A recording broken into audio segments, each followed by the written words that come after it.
My name is Paul Bramlett. I'm the director of the Center for Studies in Religion and Society, and this is the final talk in the City Talks lecture series. The City Talks lecture series is put on by the Committee for Urban Studies at the University of Victoria. We also decided to kind of piggyback this lecture series with the Center for Studies in Religion and Society weekly lecture series, so it's also the final lecture in that series. So a lot is riding on Valerie's shoulders to be fantastically brilliant in both the CSRS way and in a City Talks kind of way.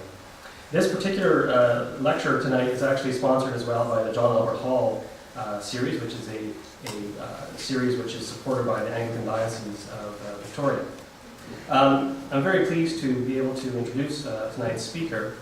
Valérie Amiraux is a professor in the Department of Sociology at the Université de Montreal, and she holds a Canada Research Chair in Religious Pluralism. She's held positions at the Centre Marc Bloch in Berlin, the Robert Schuman Center for Advanced Studies in Italy, and at the CNRS-CURAPP, they love this kind of thing in France, at the Université Jules Verne Picardie in Amiens, I think. Her current research focuses on the legal regulation of conflicts caused by religious pluralism, as well as ethnographic explorations of the relationship between pluralism and radicalization within urban contexts. Valerie's articles have appeared in a number of journals, notably Critique Internationale, Canadian Criminal Law Review, American Behavioral Scientist, and most recently, really quite clearly the peak of her career, she contributed a chapter to a book that I'm co-editing on religious radicalization and securitization in Canada and beyond. And I really have to say, and I'm not just saying this to suck up to the speaker, although I am kind of known for that, she's seen the videos just so she knows I do this kind of thing. Her chapter in our book is really, in my view, I think the most brilliant and subtle analysis of the phenomenon that we were all trying to trace in the book. In her chapter, she traces why it is most people, when they're thinking about religion and radicalization, go so horribly wrong in their analyses. And she adds a whole different dimension to the approach to religious radicalization.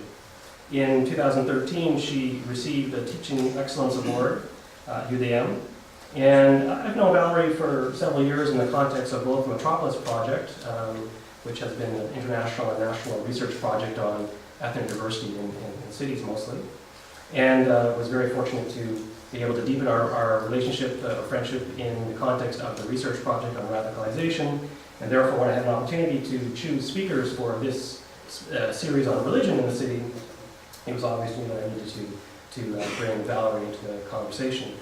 So it's been a real pleasure to have a chance to get to know her a little bit better in this context. And I'm very pleased to be able to introduce her so that we all have a chance to learn from her research and have her stimulate us in some critical discussions. So the format for this evening is going to be that she'll present her lecture for about 45 minutes or so, and then we'll have a kind of a moderated conversation around the themes that she introduces. So please join me in welcoming Valérie Amiraux.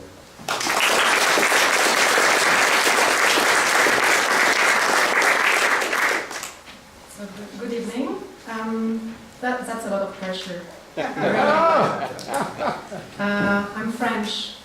You may realize that a bit later when I'm stressed. I got this French accent, so I apologize for that.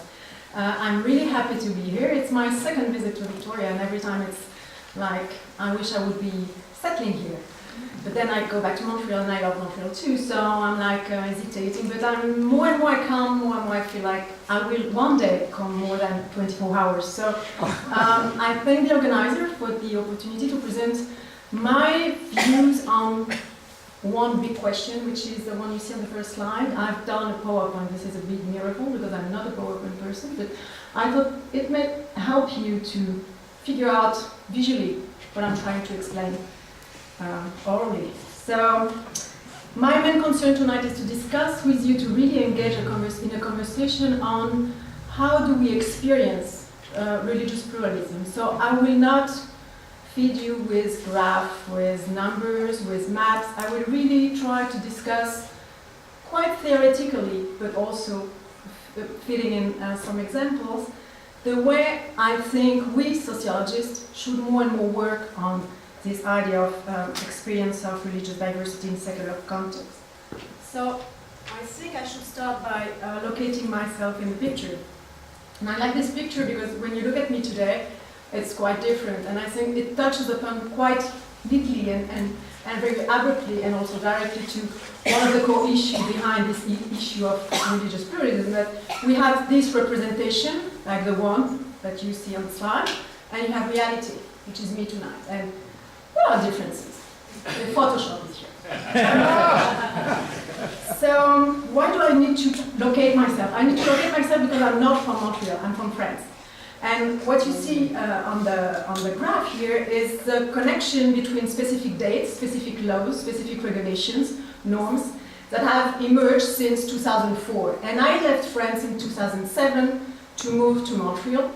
And since 2007 till last Monday, I've been caught by the same stories that happened earlier in Europe, but this time in Quebec. So if I would be a stand-up comedian, I'm sure I would be making money out of it, but it's really not funny. So I define this as my personal academic and citizen drama. I can't escape the topic, which is good because it means that I will have work for the rest of my life. But in terms of theory and in terms of looking at this topic, and I'm saying that in front of people that have been working on these issues and have also brought very smart ideas on that, I think we've reached a point in which we need to breathe out. We need to breathe some air, and we need to get out of the ghetto of the people that speak to people who agree with them, meaning politically, but also epistemologically.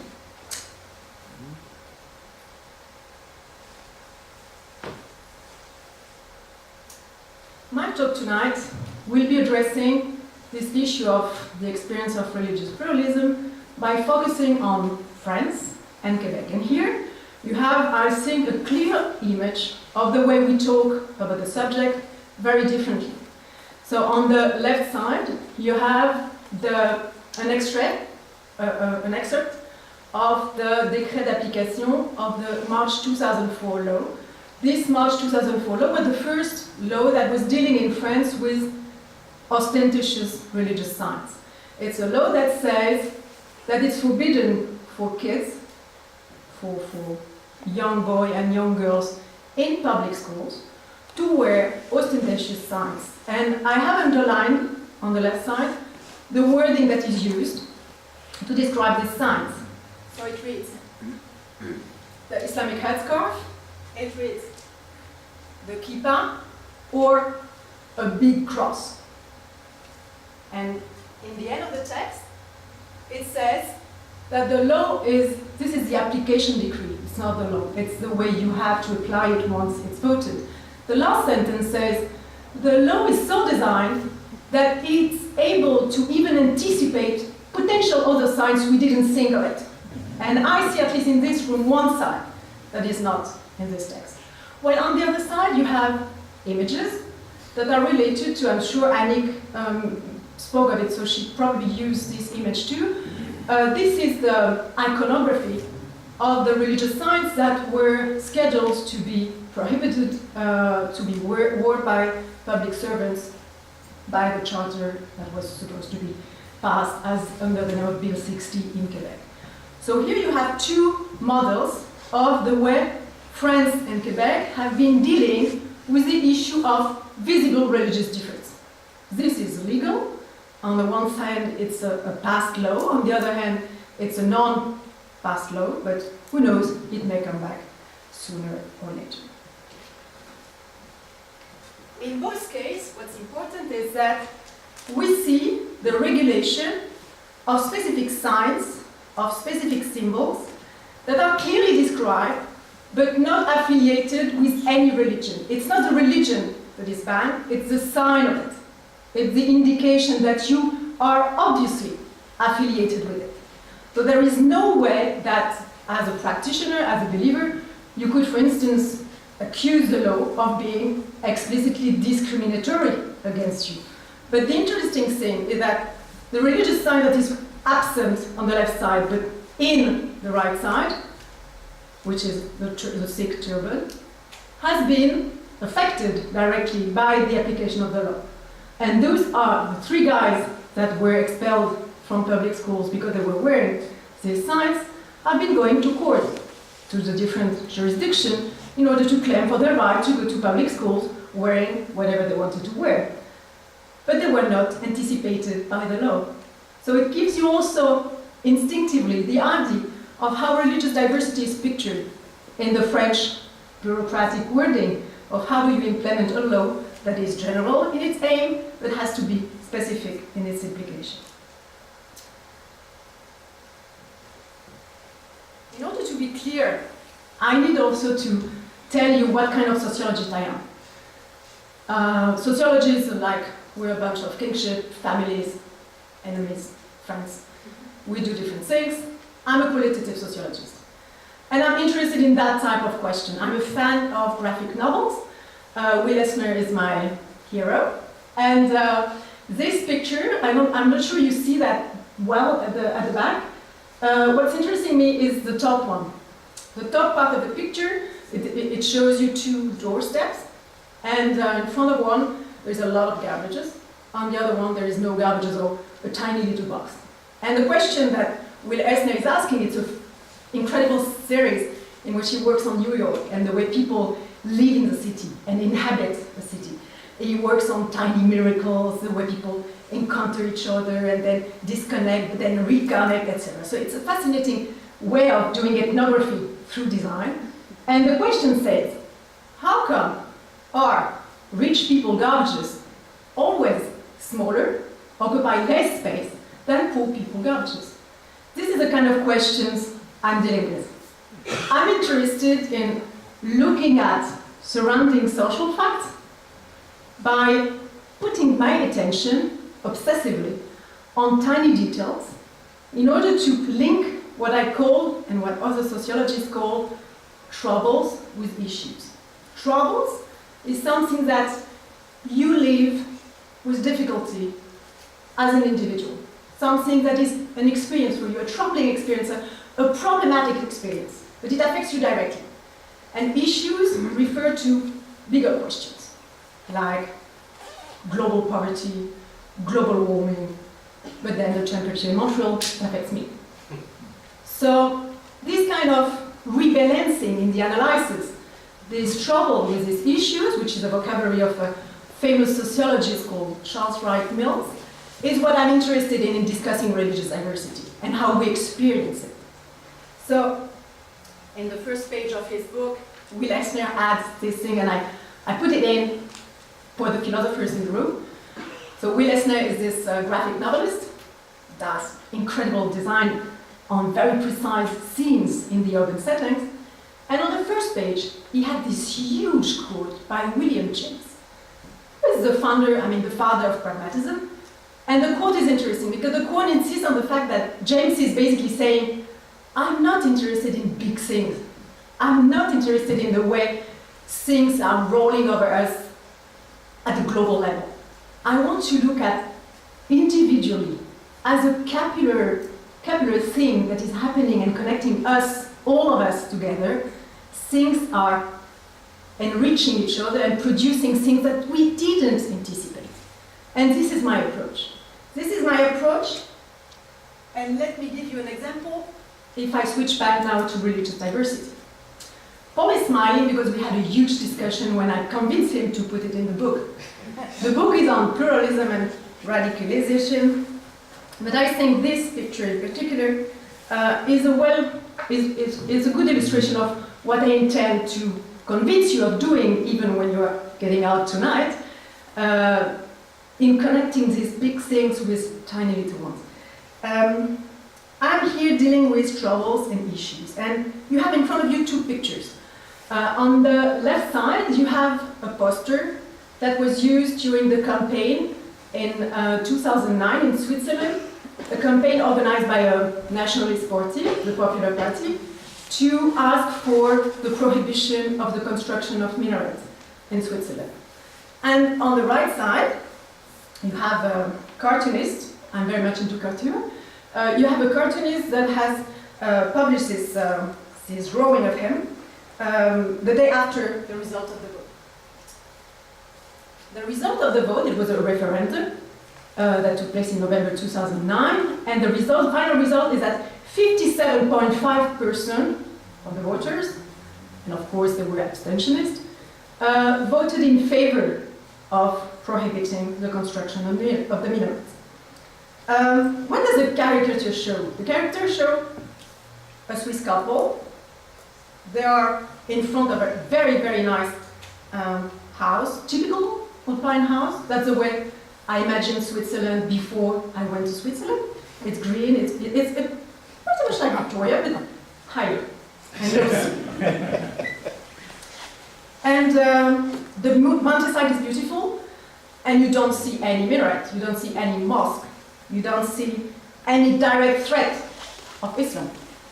Still, the journalist is asking to this couple, and the woman is answering. She's saying, "Is Islam disturbing you?" And the woman, who really has power in the couple, is explaining that. She made this kind of joke saying, "On ne devrait pas se voiler, il faut pas se voiler la face," which is a play on, of words.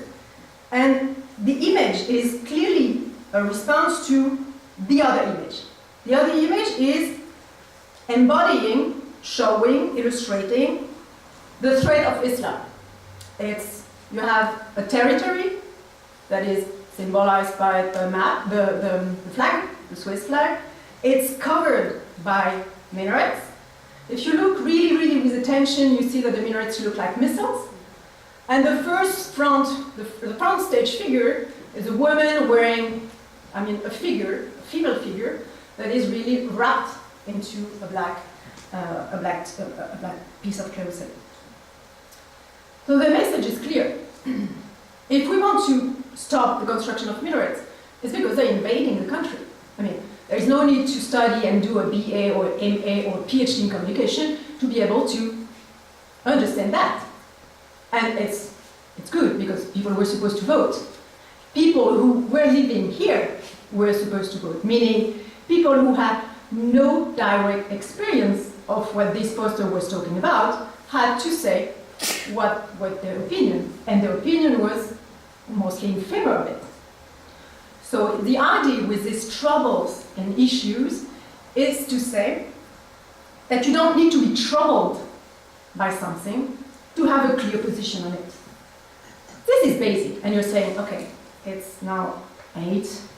Is she going on like that for a long time? It's going to get very, very deep, very, very soon. But first, I will show you how I work on that on a daily basis, keeping in mind the first slide, the slide that said that I've moved from France to Montreal with a certain experience of the discussion on religious science, and I discovered that in Quebec, it's pretty much happening the same way. I live in a really, really diverse, pluralistic neighborhood from a religious perspective. I live in Outremont, in Montreal. Outremont, in most of the city guide, is described as the Jewish neighborhood inside Montreal. In fact, we have a lot of neighbors.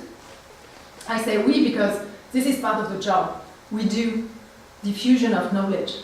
So one of the things I'm working on now is working on how to talk to kids and to average public about religious pluralism. What it means to do the experience of religious pluralism. I'm not an Orthodox Jew, but I live in a neighborhood where this kind of encounter, situation, back to pragmatism, situation, accomplishment of religious pluralism happen daily, every minute. The thing is, it's happening. The situation is really a situation of constant exposure to difference and to visible difference. But it does not mean that the experience is conclusive, that the experience is done. To do the experience in the meaning that I have as a sociologist working on this tiny little thing, I need interaction. Religious pluralism is not only the fact that a woman living in a mountain is able to have a clear-cut opinion on the construction of minarets and to put the story really into its exhaustive presentation. Back to the minaret in the Swiss example.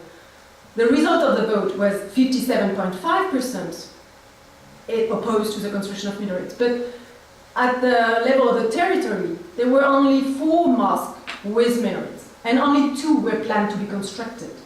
And the female figure, you remember the black one, the female figure at the front stage? She basically doesn't exist in Switzerland. Because most of the Muslims living in Switzerland come from Kosovo, Turkey, and Morocco, where this kind of figure is quite rare.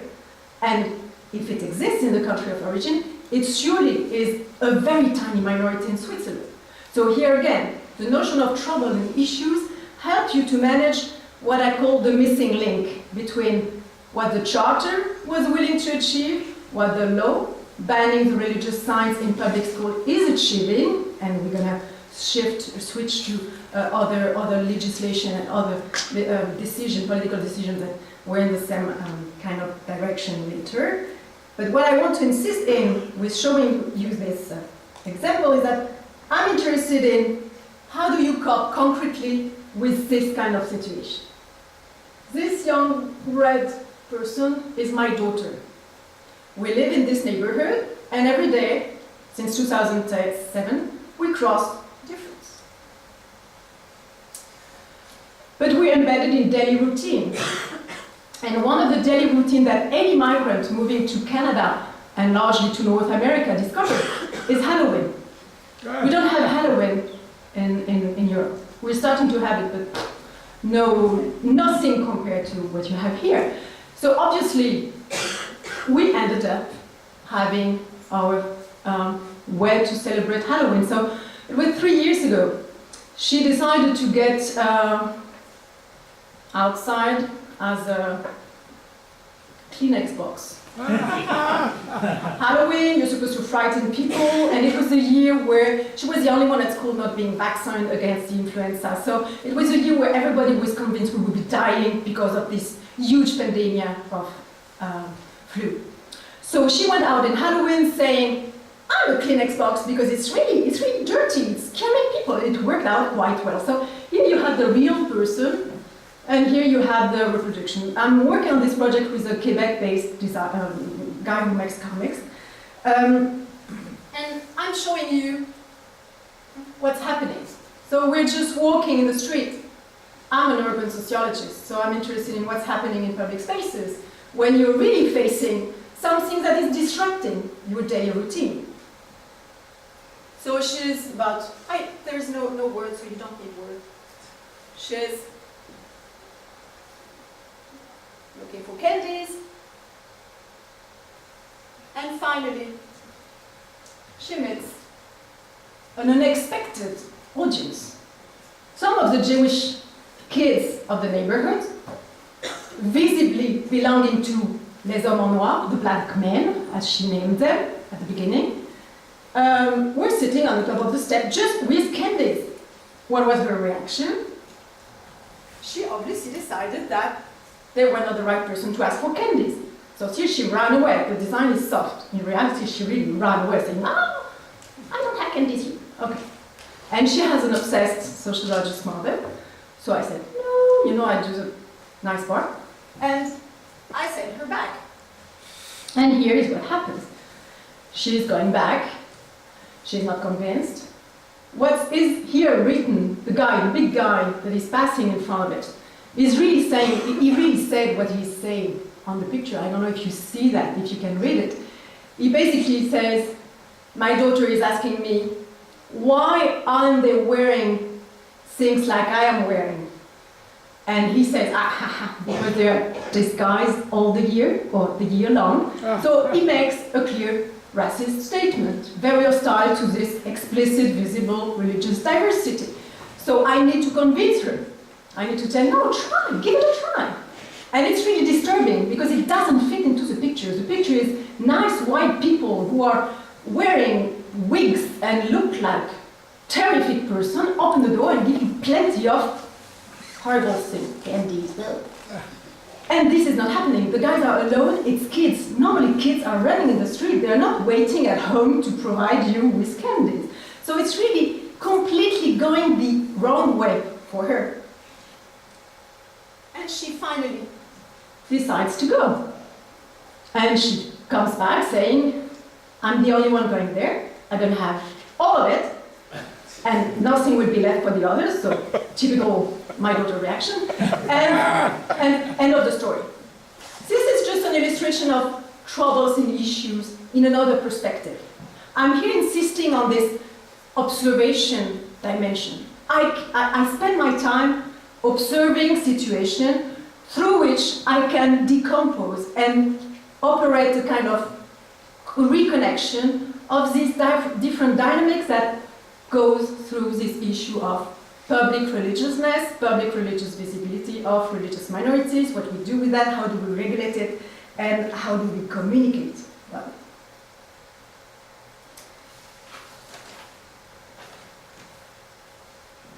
Now we come to serious business, meaning this was just the funny part. Now we get into the boring theoretical stuff, but at least you have images, you have pictures of what I have in mind.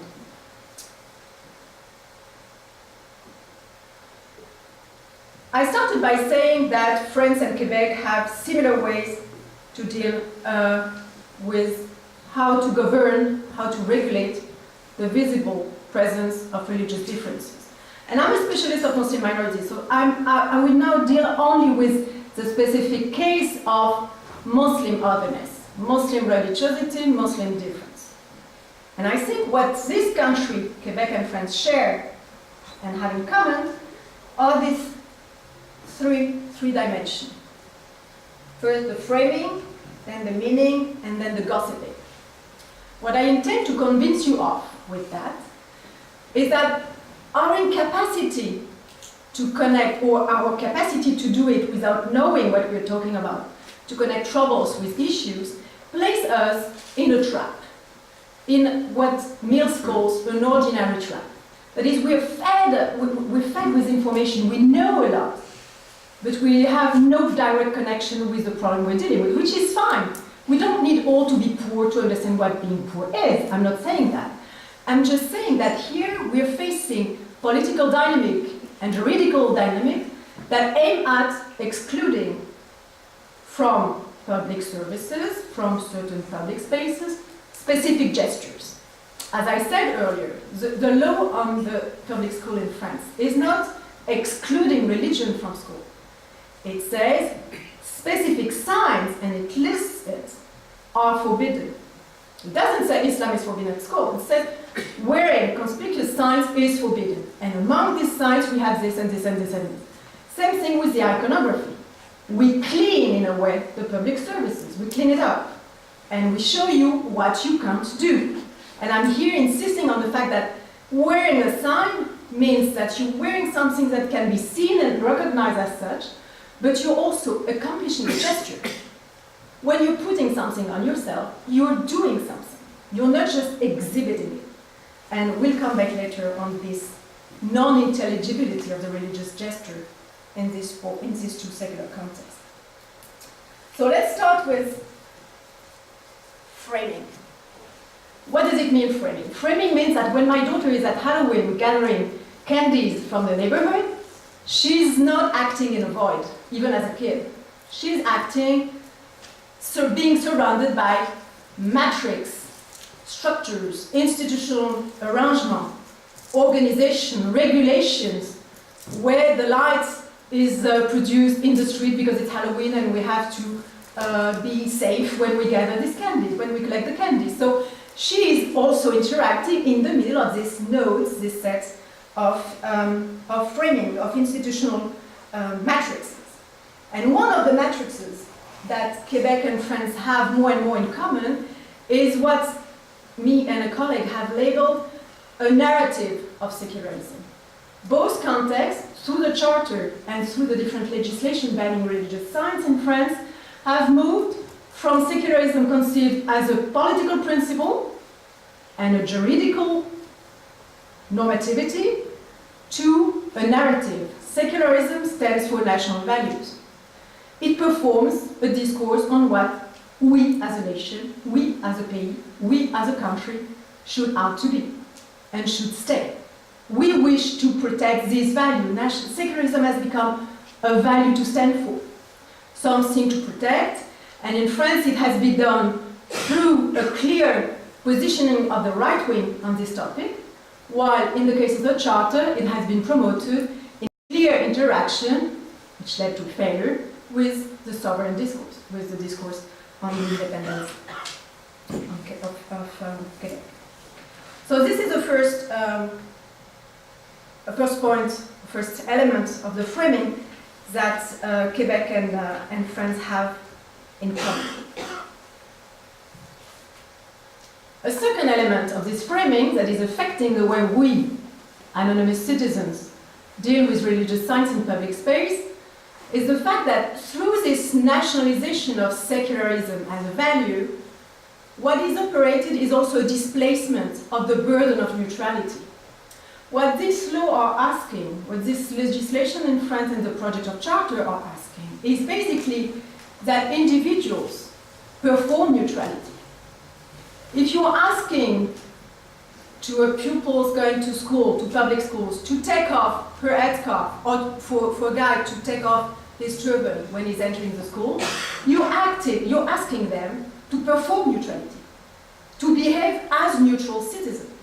But historically, neither in Quebec nor in France is neutrality a burden for the citizen. It's a burden for the state. And here comes the clash in the Charter's project. The famous, so controversial Article 5 that stated that public agents, public servants should not wear the sign that were indicated on the first image is problematic. Why?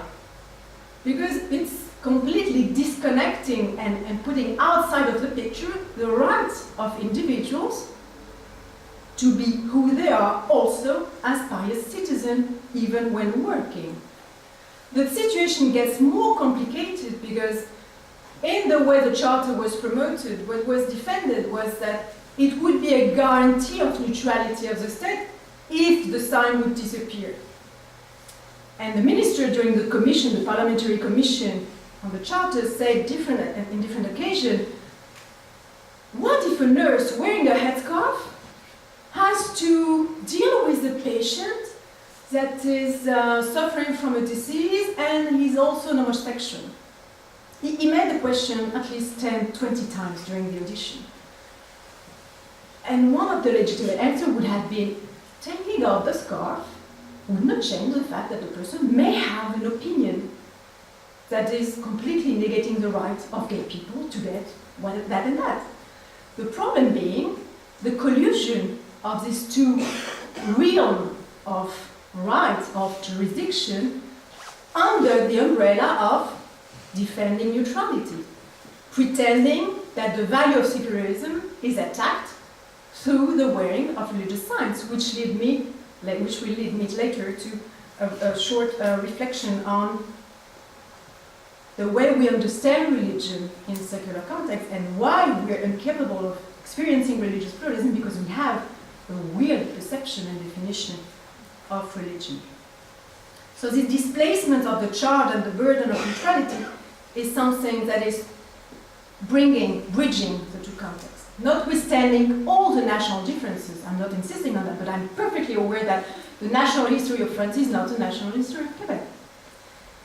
The last framing that is really affecting the way we talk about religious science and the regulation of religious science in the public space in both contexts is Islamophobia.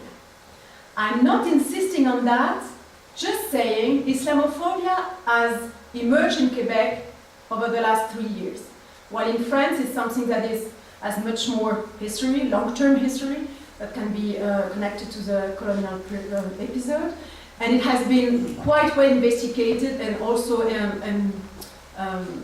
invested by NGOs and associations. While in Quebec it's still very, very shy as a notion, it's not so much used in the public space. But still, it operates, I think, and that's what I want to share with you, as a matrix in which religious difference is being rationalized. That's what is written on the slide. Religious difference is made something that justifies a hierarchy. If you are visibly, explicitly showing, displaying your religious conviction by signs, by the gesture of covering yourself, whoever you are, from whichever religion, whichever religion you belong, you are affiliated, you are being racialized in the sense that you're being negatively assessed as a citizen. There is something troubling, again, to get back to the, with something that with someone that in a secular context, knowing everything on the condition of in which politics is made, separation of religion and state, etc. There is something troubling with continuing to show others that you are a pious person by wearing this gesture. So Islamophobia, I don't have time to develop it, but is another important part of this framing. So France and Quebec have that in common. This idea that secularism is national value. This idea that neutrality should be also in charge of the citizen, which is a contradiction with the definition of what neutrality of the state is, and the impact of Islamophobia. Now, we move to the second. We had framing, we're now moving to meanings. Because don't forget that I'm looking at situation. My little girl gathering candies, collecting candies. I'm looking at the framing of the situation, and I'm now looking at the meaning.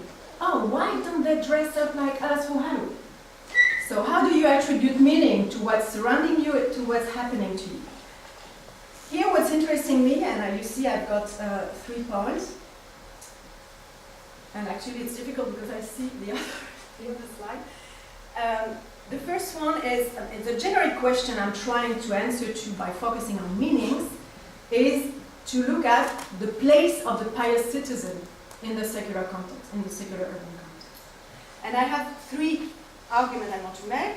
The first one is very easy to, and I think it will be familiar to you immediately, especially looking at the picture that is attached to it, is that in the secular context, France and Quebec, a pious good citizen, a good pious citizen, is a rational one. This is fascinating. The only way we, as secular context, make sense of religion is through the lens of choice. Example, in France, for the last 20 years, we've had this discussion going on opposing feminism, the feminist left, right wing ones, all the feminists have exploded thanks to the headscarf issues, opposing to the idea that they may choose to wear the headscarf. So for 20 years, we are talking about the fact that why should we bother these women if they've chosen it, if they've chosen to wear the headscarf? So if you look at the literature, if you look at the political statements, if you look also at the voice of the women wearing the veil that were listened to during the parliamentary commissions, for instance, in France, the only way we make sense of what they're saying as a religious person is nobody is imposing me to wear a headscarf, I've chosen that. So I fit into rational perspective. I'm a rational actor even if I believe in something that is not tangible. So what I want to say with that is that the only way we make sense of a religious behavior is by wrapping it up under the umbrella of choice. This is really important because it's a very, very limitative perspective. And let me give you an example that I really love. There is currently a case pending in front of the European Court of Human Rights, which is the SAS versus France. It's been pending since 2011. It's the first case of a French citizen, a French woman, who decides she wants to claim for her rights in front of the European Court of Human Rights, and she's accusing France of violating a set of rights that she's entitled to: freedom of conscience, freedom of movement, etc., after the passing of the October 2010 law, which is banning the concealment of the face in public space. But what this woman is saying to the judge is really interesting. And indeed, if it's pending since 2011, it's because it's been changing once already of chamber. The first chamber gave the boiling thing to another chamber because it's a hard case. It's not that hard, but it's a funny case for them. I wouldn't like to be a judge sitting in the European Court of Human Rights for that. Basically, the woman is saying, it's not a choice. And nobody's imposing me to wear the niqab because she's wearing the niqab. And she wants to be a French citizen, free of movement, free of choice, free of freedom of conscience, but wearing the niqab. And she says, I don't decide really when I wear it, but I know when I'm allowed to wear it. She knows her place. She knows when she can or not wear it. So she doesn't wear it when she's at the airport. She doesn't wear it, and she does it in the testimony. She explains very carefully, when I go to the doctor, I don't wear it. When I pick up my kids, I don't wear it. I know that makes things complicated, so I don't do it. But sometimes my spiritual mood dictates me to wear it. So if we rewind the thing and we go back to the idea that you're an audible citizen, a pious one, if you are able to tell me that you've chosen that, to wear a headscarf, she is really not fitting into the picture. She's bringing in the idea that there is something external and that I cannot tell you what it is, she says. She says, it's not consistent. I don't do it all the time. It's a nightmare for a judge. Because you need facts, and you need convergent facts. Another example, the famous Madame Majbour. Madame Majbour was an applicant to the French nationality in 2008. She is the case which started again the controversy on the ban of the concealment in public streets. Madame Majbour is a fascinating case because she went through all the different jurisdictions and she ended up at the Council of State, asking the Council of State to cancel, she was appealing basically to a previous decision in which she was denied the right to become a French citizen. And here I need to read you what the judge said to justify the fact that she would not be a French citizen. And keep in mind that we're dealing with the way we talk about religion to justify the governance, the regulation of its public presence. So the decision was made on June 2008. The Council of State denied the French citizenship to a Moroccan who wore the niqab. I'm quoting a piece I co-wrote with a colleague, David Cousin, deciding that the radical practice of her religion was incompatible with the essential values of the French community, in particular with the principle of equality between men and women. You have to know that to deny the right to become a citizen, the judge cannot decide it like that. You have to prove, to be convincing, and you have to find convergent facts that show that the person is not properly assimilating. It's called défaut d'assimilation in French law.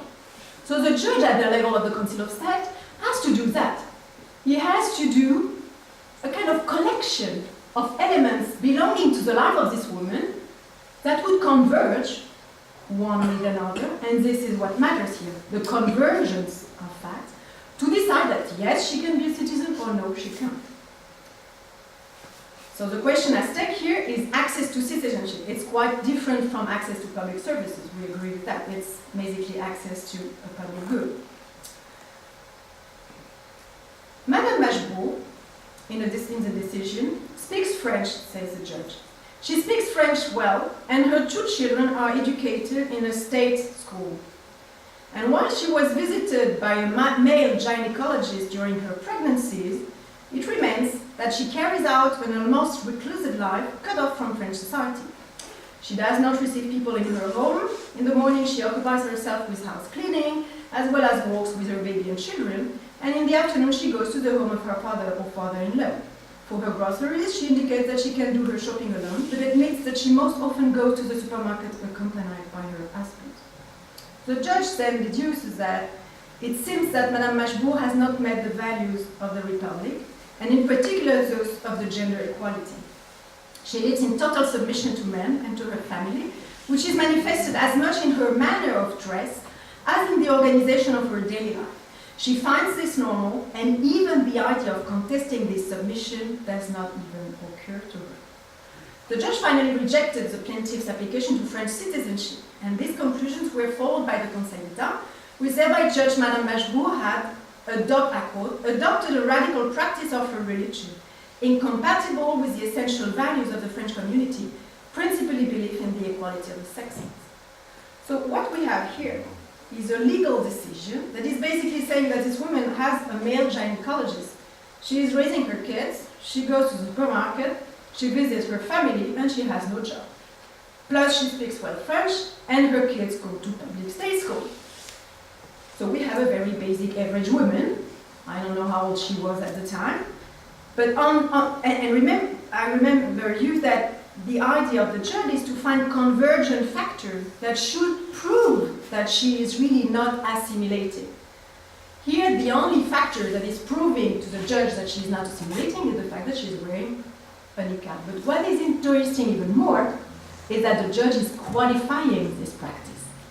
The judge is saying, this is radical. The way she dresses is radical. Again, if we make reread, neutrality of the state means that the state has no right to say anything about what a religion says about its own practice. The state cannot. The line is clear, and you stay on the line if you want to be a secular. And if you want to be neutral, and we can discuss that later, neutrality of the state doesn't mean that the state has no value. It means that the state does not discriminate in any manners. And it has to learn how not to discriminate people that were not here when the laïcité was implemented in France. So what's interesting in that, and what connects it with the charter, is that you remember the first image I showed you, there were the prohibited signs. This one are the allowed signs. So if you're a Muslim, if you're a Sikh, if you're Catholic, if you're whoever you are, here is the legit iconography. So the state is saying that if you're doing that, if you're entering the liberal way of presenting yourself as a religious believer, that's fine. But if you look at what it means really, it means that the state is dictating what a legitimate religious behavior is, not a political behavior, a religious behavior. This is what, again, Jeremy Stollo has published on this thing, and he says, paradoxically, the very state that proclaims it is trying to create and protect a religious neutral public space has ended up inventing religious practices that never existed before. Honestly, I don't know in the room, but I'm not sure if you're really in relationship with believers from these communities that are on the slide. I'm not sure that they are wearing these signs, and I'm not sure that they are attributing to these signs the same signification or meaning as to the previous one, the one that are prohibited. So the issue here with these meanings is to focus, to insist on the fact that the perception we have of religion, of religious gesture, of religious decision, of religious behaviors in the secular context is very reductive, very biased.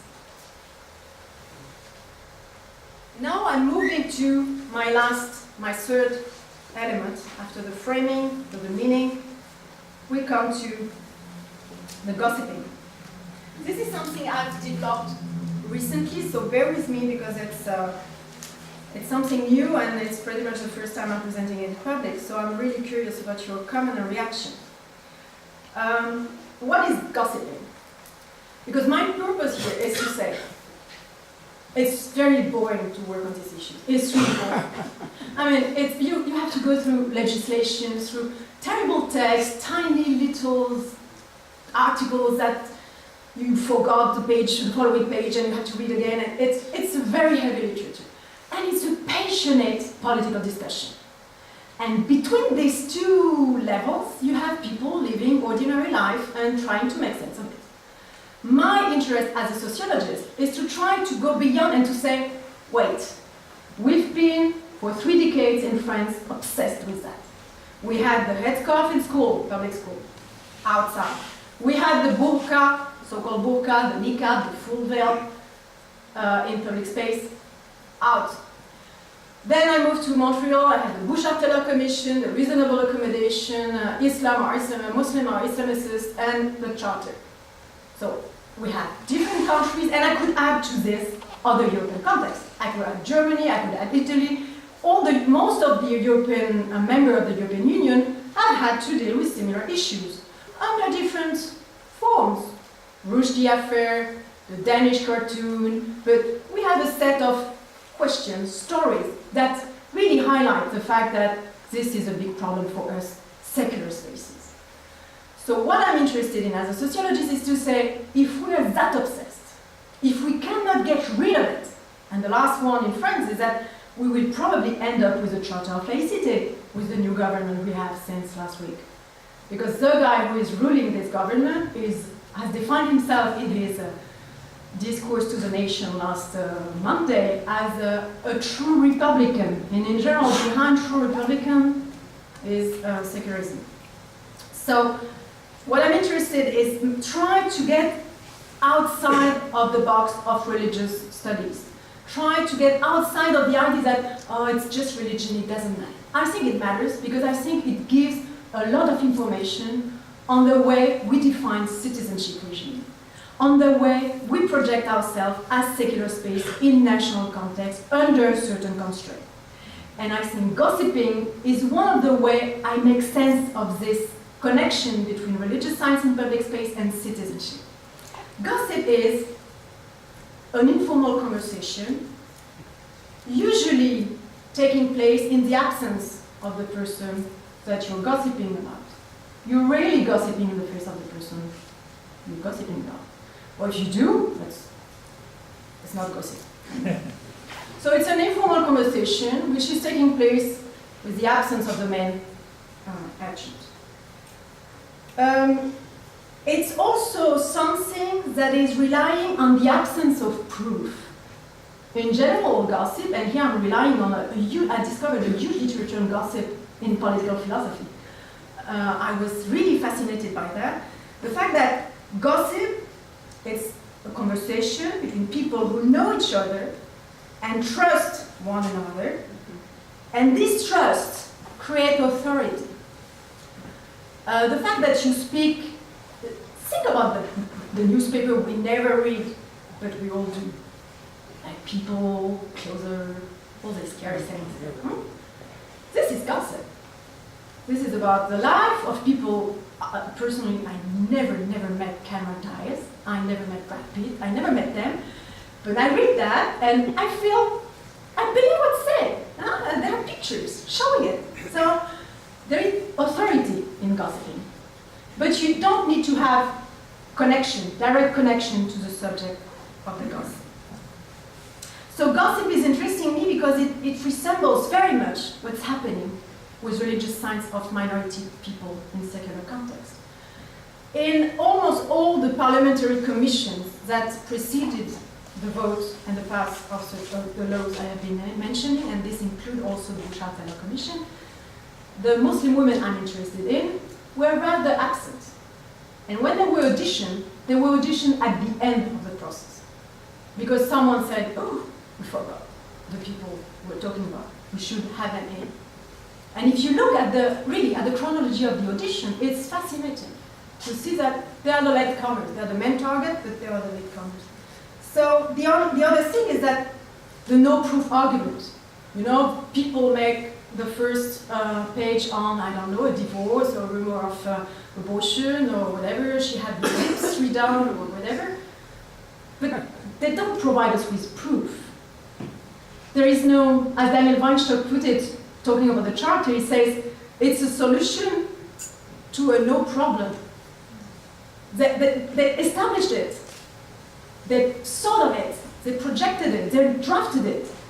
But there were no evidence that it was needed. Even the wording of the minister that promoted the charter last September, where he was speaking of, we are here to speak for people who feel at unease with certain things. Exactly similar to what happened at the beginning of the discussion that led to the vote of the March 2004 law banning the religious science from public schools in France. No numbers. An increase, I'm quoting the Minister of Education, an increase of the problems related to headscarves, but no official reports, no numbers, no cases. Tiny case, individual ones, local ones, but no, a total incapacity to document the grounding of the juridical discourse and the decision to exclude these people. So this is also very common to gossip. You don't need any proof. Same thing with Islamicization.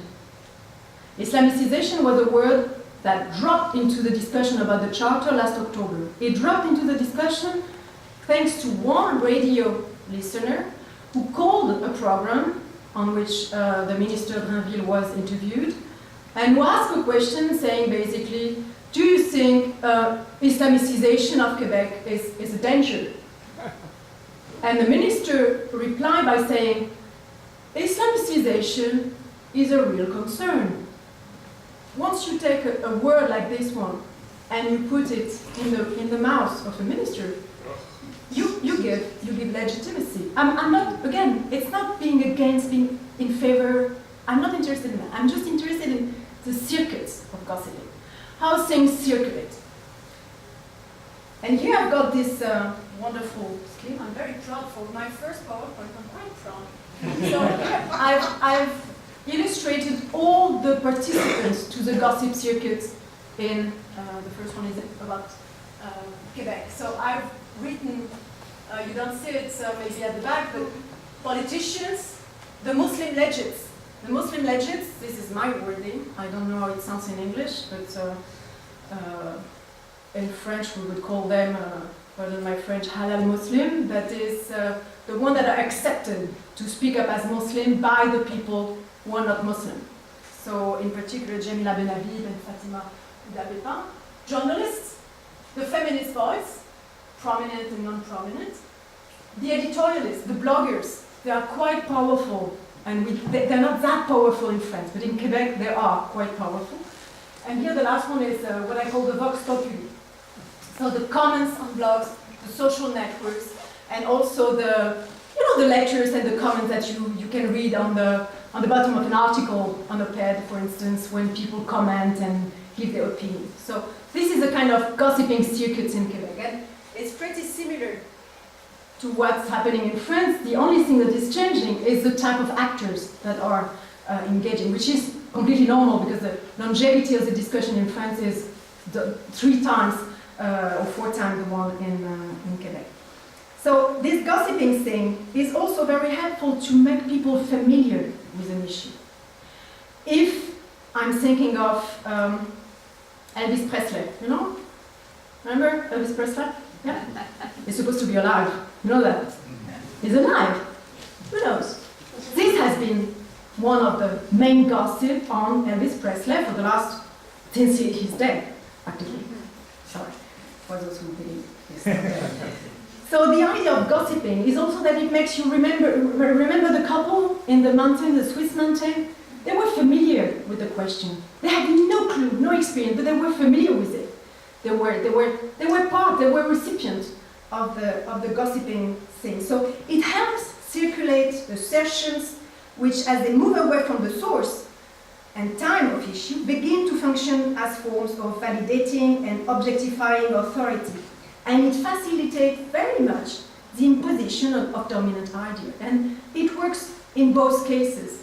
It works with the conviction that even if the headscarf is chosen, it's a bad thing. It works with Islamicization. It works with many issues that are connected with rationals to control the presence of religious signs in public setting. I cannot give more examples because I will go too far beyond the time.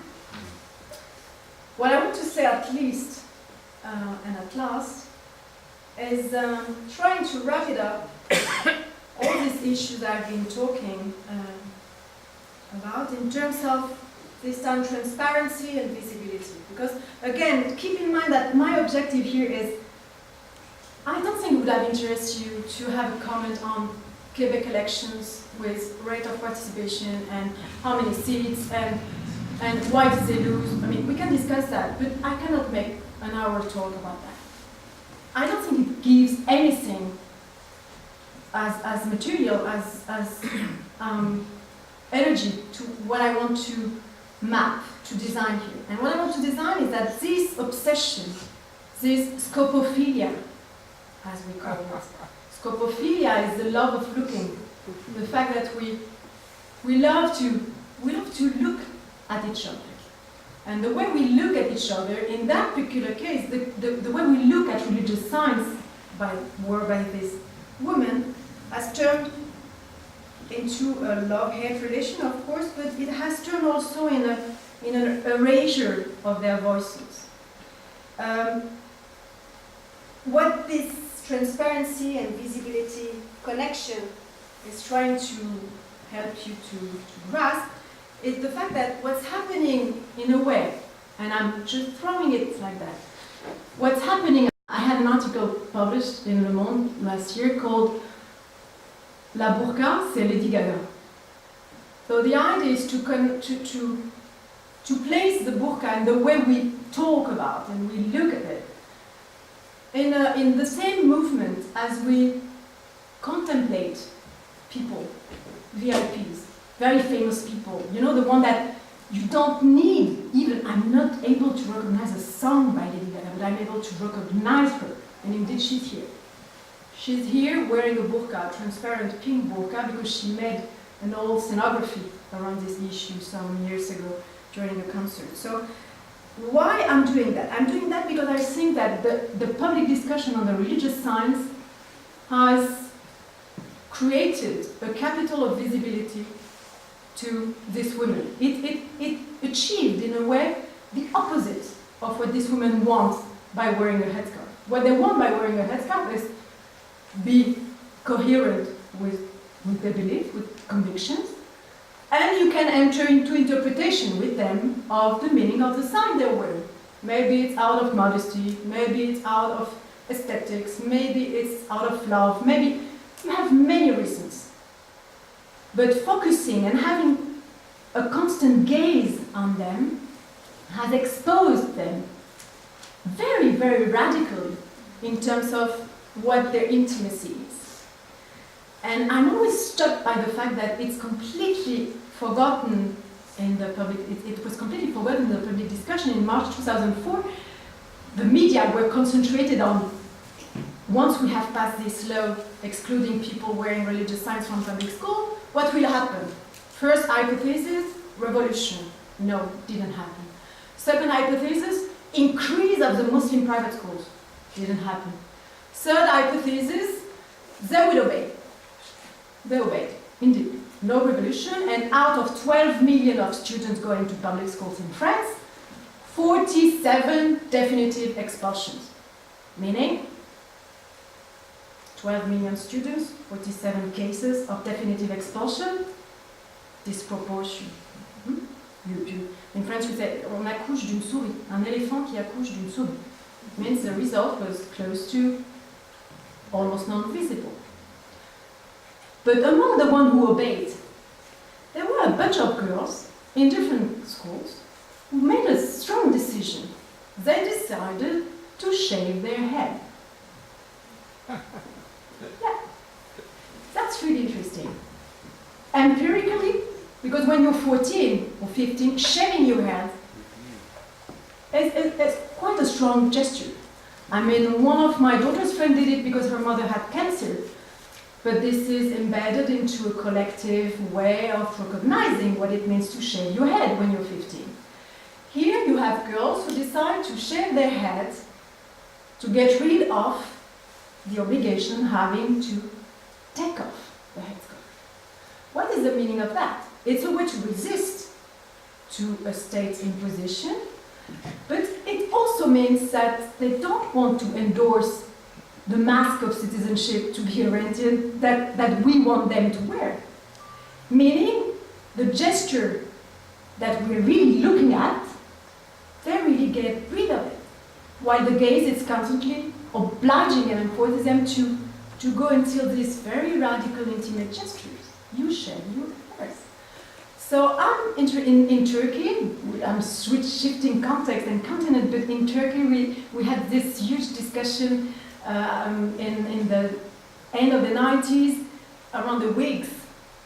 Women being denied to go to university wearing the headscarf started to wear wigs just to be left in peace, because wigs, nobody cares. Nobody cared, but now people care, because now people make sense of these wigs instead of a headscarf. So these are moving things, and what it reveals is the asymmetry. Second point, and I will I will come to my conclusion. The asymmetry. We keep looking at them, and we're all in this room able to identify, if I do a game here, and if I show you different model of type of female garments related to Islam, I'm sure you have 100%. You're all able to recognize a burqa, you're all able to recognize a niqab, a headscarf, and to place the right word under the right outfit. Even if you've never experienced it. Even if you've never seen it. You've never crossed it in the street. And I'm pretty sure, reminds me of the headline on the Reykjavik grapevine. Have you read the Reykjavik grapevine? I did it once. It was in February 2011. They had this incredible discussion on, with the burqa in the front page. We should think of adopting a law before it comes here. Basically, they were anticipating the fact that the sign would one day or sooner or later come, and I'm not making fun of them. I'm just saying this belongs to gossiping. Because the justification by the MPs who proposed this law was to say, before it's too late, and because we are part of the Western societies, we have to do something. As I present it, it looks ridiculous, and I'm happy you're following me after so many talks.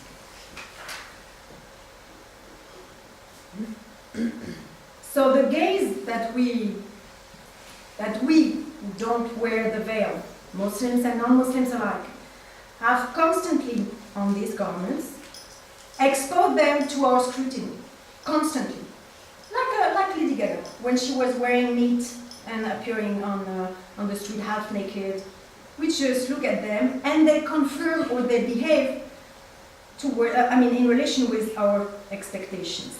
What I'm insisting on here, what I want to come to, is the idea that this is not a direct relation. Remember, I'm interested in situation, how do you cope with difference when you're in country. This is all experienced, in most of the case, by proxy. And here numbers are useful. The threat of Islamicization of Quebec is, in terms of numbers, nonsense. The Muslim population is 1.5% of the Quebec population. I know we're not a lot of persons living there, but still 1.5% is not a number that calls for Islamicization. Plus, these people came through legal policies. They were welcome in the framework of migration policies. And once they were here, they stayed, and they are perfectly in rule with what the Quebec government is expecting from them as permanent resident or temporary resident or full citizen. So this idea of connecting transparency and visibility is just a way to think or to try to elaborate on the fact that we are asking pious citizens to be transparent. In order to make sense of who they are as pious citizens, we ask them to be completely explicit. They don't have anything to hide. Secret is not even possible. When we deal with intimacy, intimacy is something, gossip is about revealing the secret of the others. It's about going deep into the intimacy of individuals. It's really digging into dirty things to try to come out with something original that nobody knows about this person. This is exactly the same process that is going around the discussion, and that explains, I think, to me, the longevity of the discussion. And I will conclude by showing you a last picture. I don't know if you've seen it.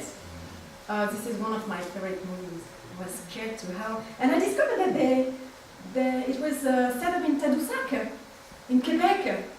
So I was even more happy when I discovered that. So do you remember this, The Shining? The idea between The Shining is, what works is that the rapid escalation of events, things one after the other. The shifting of a good guy, average father, Jack Nicholson, into a monster that is really to become a beast who would be able to kill his own kids. the psychological transformation of this character, and I think this is pretty much what happened with the charter. And I published it, so I'm quite explicit on that. If you look at the last 6 months, in terms of drama, in terms of staging of the characters, who's the bad guys, who is turning into the bad guys, who is made even worse guy, we have similar process.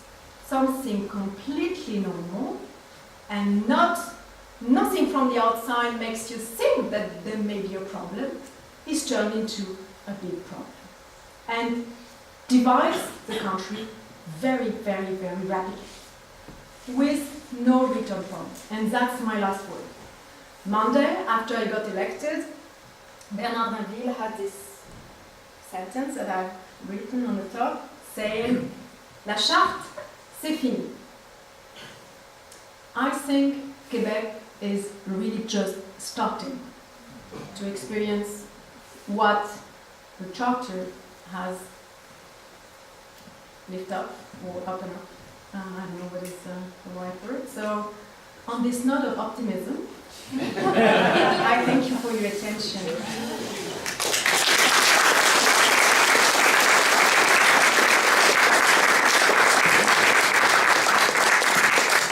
Thank you, Valérie. That was fantastic. So we have some time, maybe 20 minutes or so, for some conversation, questions, comments. I have a mic. I'll come around and give it to you. Who'd like to go first? I'll go first. Oh, I love going first. You talked about secularization almost as if it's the ideal or holy grail or whatever. In my understanding, secularization or secular means no religion, kind of like atheist means no religion. Would you agree? And is that really the ideal that was being sought for or somehow promoted subconsciously at least? By the way, an excellent lecture tonight. I enjoyed it very much.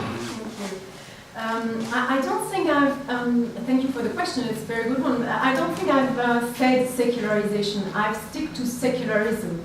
So secularism is a political principle that is organizing the political space, the public life, and that has 2 objectives. The objective is equality between religion, between people, and freedom of conscience. I should have the right to believe or not to believe, and the freedom of conscience is quite extensive. It's not only you in your living room, it's you outside. You also have the right to practice and to visibly show that you're a religious convicted person by joining a church or whatever religious group you're a member of. And to achieve these 2 objectives, secularism relies on 2 tricks. The first one is the neutrality of the state, and the second one is the separation between state and churches. This is the ideal typical model. Then it's got different variation according to the country. France is a radical separated state, it's a radical laicity. You've got contexts like the German one in which you have more collaborative model. So this is the thing. It's nothing to do with secularization, but I would never say that secularism means no religion. I would say that in the implementation of the jurisdiction and of the law, the state has as a mission to enable equality and freedom. Whatever freedom and whatever content is at stake. Last thing, that you may be, this is Olivier Roy had this example in L'Islam et la République. He started the book by saying, you may be a priest, and like the nurse that Drainville mentioned constantly, you may be a priest and be opposed to abortion. You may say that, and you may have a blog, and you can even convince your fellow believer that this is the right thing, and that, etc. What you're not entitled to do, and what the state has a mission to impeach you to do, is to impeach me or her to get abortion as in my freedom of conscience. So this is a very tiny line. The problem is that on big issues, it's very easy to draw it. On more hard cases, and I don't think religious minority science are the hard cases. I think the really hard cases are, and Cécile Laborde is working on that, freedom of conscience and objection of conscience. One of the articles of the Charter that was never discussed, but that for me is one of the most problematic ones, is the Article 12 that says basically that all what is said at the beginning is fine for no public servant with religious signs, with some exceptions. Doctors, and I forgot the second one, but there are two professions, two public servant type of people that are exempted. They have the right to object. This is really the hard case. What is justified, what is not, in terms of this objection. That's been quite a while that I've been to an academic talk where Lady Gaga, Nicholson, and Elvis Presley figured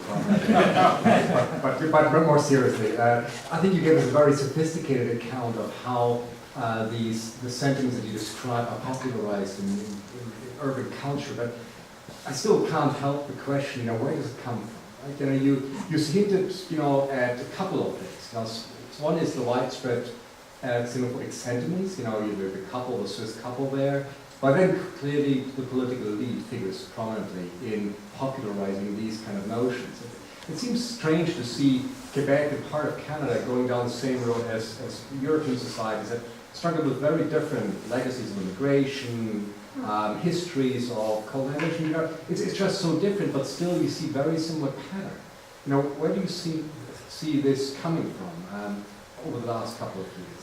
The only thing I've not mentioned, and it was part of the talk, but would have been too long. I think a proper analysis of the racial structure of the state, of the racial structuring of the state trajectory nationally, has to be made. It has to be done in connection with that. I'm more and more convinced that in this discussion, religion stands for race. And that it's a prolongation, or I don't know how to phrase it properly, I apologize. When I say racialization, it's really because I think religion stands for race in all this discussion. It's a process of othering that is quite radical, if you really look at the consequence of that, because I've not mentioned it, but it's not only, and I apologize to a Muslim person, it's not, when I say it's not only about headscarf, it's also about defamation of, destruction of cemeteries, it's about denial of, for instance, the March 2004 law was strictly restricted to public schools. It says, the law says, the application decree says, written, I read it again today to be sure, it doesn't affect the parents. Since 2004, the most impressive movements I've seen emerging in France among the Muslim communities is the parents' movement. Because women wearing the veil are not entitled and allowed to go to school to pick up their kids. In France, until 10 years old, you have to enter the school to pick them up. So they're denied the access to the school, to the place where the kids are, not out of security, because you can recognize them, but because they wear headscarves. So I'm more and more into this literature, where it has, I think we have to face it. It has to be connected with race. And also because one of the constant statements that I've made comparing different European contexts is that anti-racist movements have been so reluctant in engaging with this cause. The headscarf issue, the religious signs, it's a dead end for them. So they never incorporate these issues inside their mobilization. And the last thing is that we are facing now in Europe movements in which not only certain gestures are forbidden, but people are being physically assaulted. And we have at least around 10 people who died, including Marouane Sherbini in Stuttgart, who was killed in the middle of her own trial by the guy she was suing. So we have a picture that is not only with headscarf. We have something that is more, I think, intense and dramatic. But again, we're not a lot of scholars working in that perspective because it's very political. So thank you very much, Valerie. That was a wonderful talk. And so I have a kind of a comment question, and it takes from one of the very first things you said, which is you want to look at secularism as a narrative, and that in that narrative, what has happened in part is that religious difference has come to justify hierarchy. So these are two things just from your talk, and I think those are really intelligent things. I think those are great, wonderful observations. But my question is, so if secularism is a narrative, which means that we have to think about what's going on in any particular place when we talk about what secularism means or how religion works within a particular context. And if in this context, or if in Quebec, or if in parts of Europe, religious difference has come to justify hierarchy, then what are the prospects for something like reasonable accommodation, which seems to illuminate religious difference, actually draw attention to religious difference, and incorporate it into the public sphere? It actually, I mean, there seems to be a dilemma, actually, here, which is, on the one hand, that there is an equality narrative about how to treat people equally that is clashing with a second-class citizen narrative. Exactly. Yeah, I completely agree with you. And I mean, the Charter precisely tried to disconnect secularism from the obligation of equality. They were even thinking to add specific restriction to the Charter of Rights. And they were even, at the end, Pauline Marois was even thinking of asking for the exemption, like we have the right to do our own business. So I think you're right in saying that the problem they have with reasonable accommodation is that it doesn't connect immediately with secularism. It has nothing to do with it. It's about equality of rights, and compensation for people who are discriminated indirectly or directly. While in the secularism context, secularism is here to provide equality among religion and among representatives of the different beliefs, but it has also the burden of achieving freedom, and that's where it disconnects from the main narrative of equality in the sense of reasonable accommodation. Reasonable accommodation is not a wording that exists in the European context as such. It exists, but at the European level, at the European juridical level, not at the national level. But indeed, concretely, the secular experience of France is full of reasonable accommodation, not classified as reasonable, but accommodation of pragmatically differences and adjustment, tiny little adjustment. You've been listening to Annick Germain, she used the word social transaction. So typical social transaction is the typical wording that we use for reasonable accommodation. It's not a juridical wording, but it's a way to say secularism is an ideal, it's an horizon, it's a framework. It doesn't exist concretely. It has to be jurisprudentially produced, and it has to be activated politically. But the thing with the Charter, because I think you were referring to the Charter, is that it tried to disconnect, to isolate. When we say narrative, we have in mind what we define as narrative is the fact that you code, you operate a coding in terms of national value of something that is jurisprudence. The history of secularism in Quebec and in France, it's a history of jurisprudence. That's why I said earlier, it can be pretty boring. It's not something that is coded in terms of national value. And that's where you see the shift operating. And once the shift is operated, here comes the classification. And again, it's very tentative. I'm discussing with you more than stating things. Oui, j'ai vu. Yes, thank you for the talk.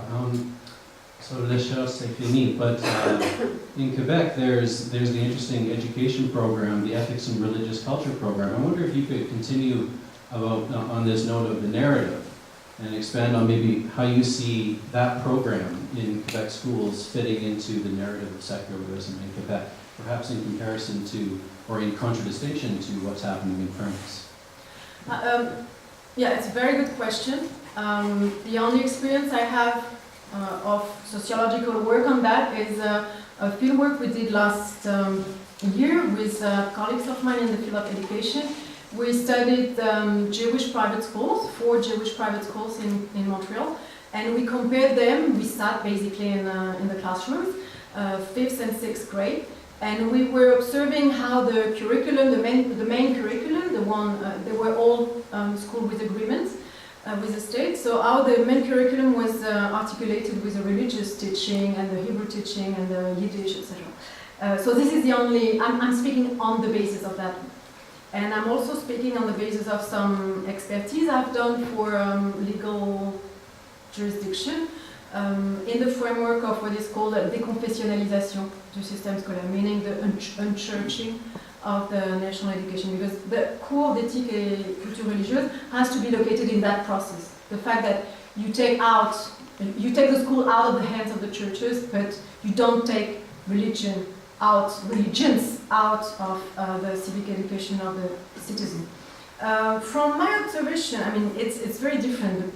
I think the main problem with this teaching is not so much the problem that it doesn't fit with secularism. I think it fits perfectly with secularism.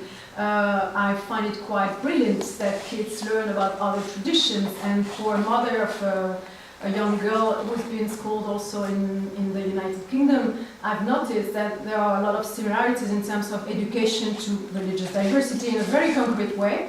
If you compare to France, where the cultural and religious illiteracy is one of the highest, every time there are national comparison, national surveys, the religious illiteracy is something, the holy ignorance, as Olivier was saying, is striking. So I don't think it's contradictory with secularism or it doesn't fit into the picture. What I think is problematic is the training of the teachers.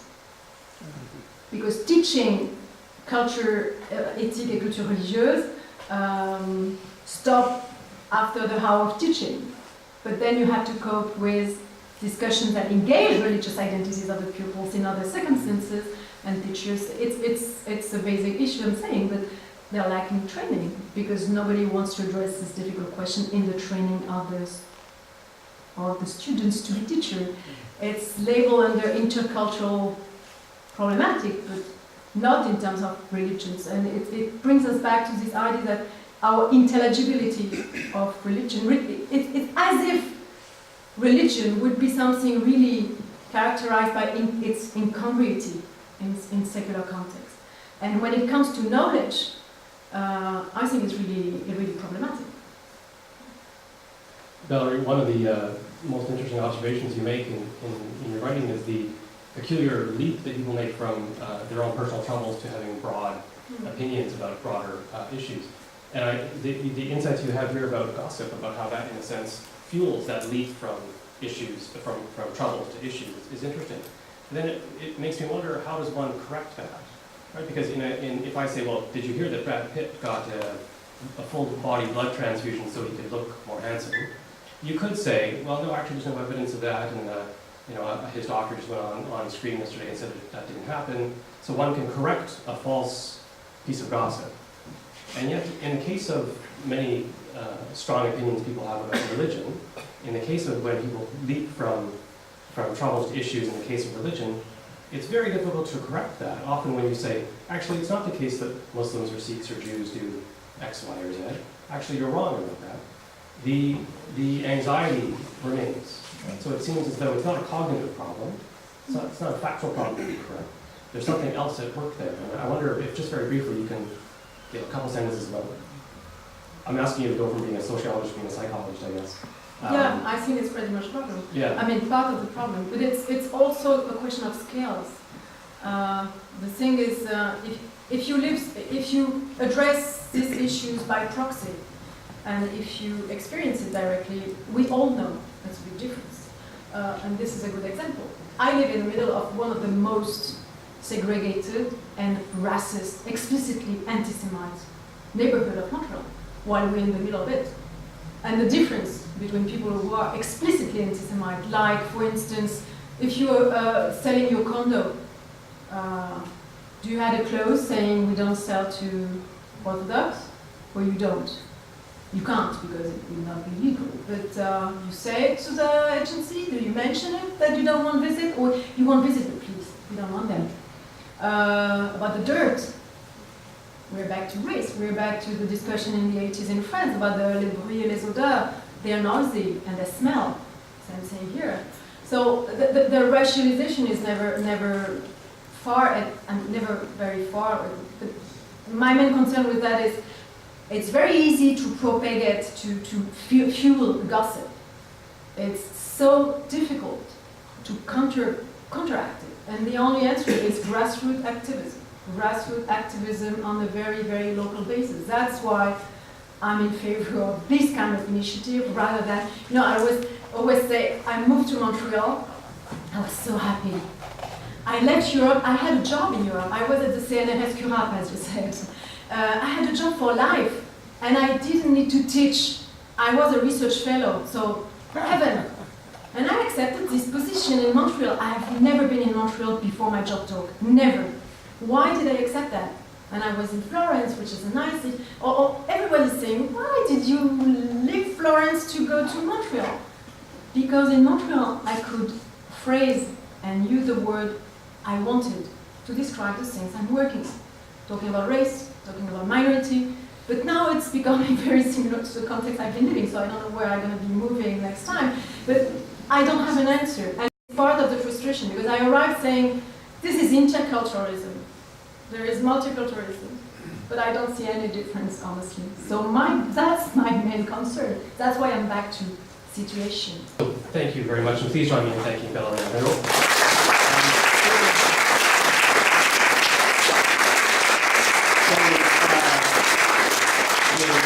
The grander scheme I have is that she will realize that she'll have to, having left Florence for Montreal, she's going to have to leave Montreal for Victoria, where none of these problems exist. Because this is Fantasy Island, right? But, You convinced me of it. yes. At dinner we did convince her of that, but we do look forward to her coming back perhaps as a fellow at the center, and so you'll have another chance hopefully in the future to hear her talk a little bit more. But thank you very much for coming out, everybody. I would like to mention that this is the last talk of the City Talks lecture series. They'll start up again in the fall, and I think that the theme of the first chunk of them is going to be environmental justice.